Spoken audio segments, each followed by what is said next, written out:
Chers compatriotes, je suis de retour de la Cour de justice européenne où j'ai déposé mes écritures. Avant de vous les faire lire et de les laisser à votre jugement,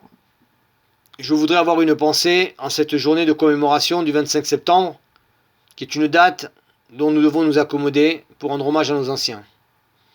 Les harkis ont servi loyalement l'administration française, civile et militaire. Ils ont non seulement été abandonnés par ceux-là même qu'ils ont protégés, mais aussi été trahis le 12 mai 62 sans que cette affirmation ne souffre d'aucune contestation. C'est ainsi qu'ils sont devenus des harkis et des harkettes, à la fois par une utilisation pratique d'un mot et d'une volonté politique de la France. Aujourd'hui, même si les exécutifs successifs de la France reconnaissent du bout des lèvres l'abandon des harkis,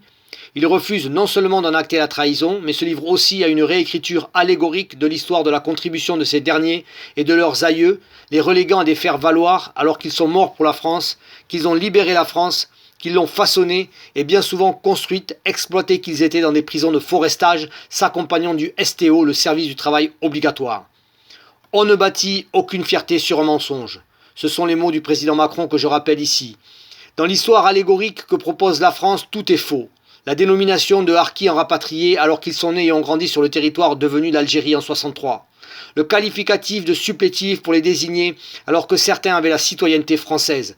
Appelés défenseurs de l'Algérie française alors que l'Algérie n'était ni française ni algérienne, car d'une part ses habitants n'étaient pas des citoyens de France, et d'autre part l'Algérie n'a existé qu'après le traité d'Évian.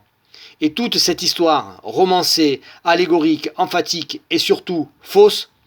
se retrouve sur des stèles en plexiglas à 2,50 francs,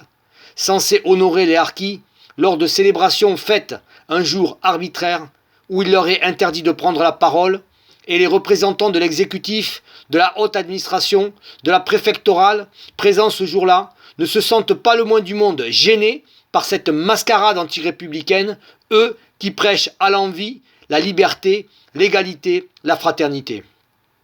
Mes chers compatriotes, si les aïeux des harkis et au-delà des combattants d'Afrique n'avaient pas été fraternels, s'ils n'avaient pas libéré la France de l'envahisseur nazi sur le front méditerranéen, la liberté invoquée sur les frontons de France n'existerait pas, l'égalité non plus n'existerait pas, la France ne serait pas la France que l'on connaît, elle serait autre chose. Alors, s'il existe la continuité de l'État, si les exécutifs successifs refusent de reconnaître l'évidence de la trahison, des camps de concentration, du STO, de la privation arbitraire de liberté et de toutes les autres formes d'infamie,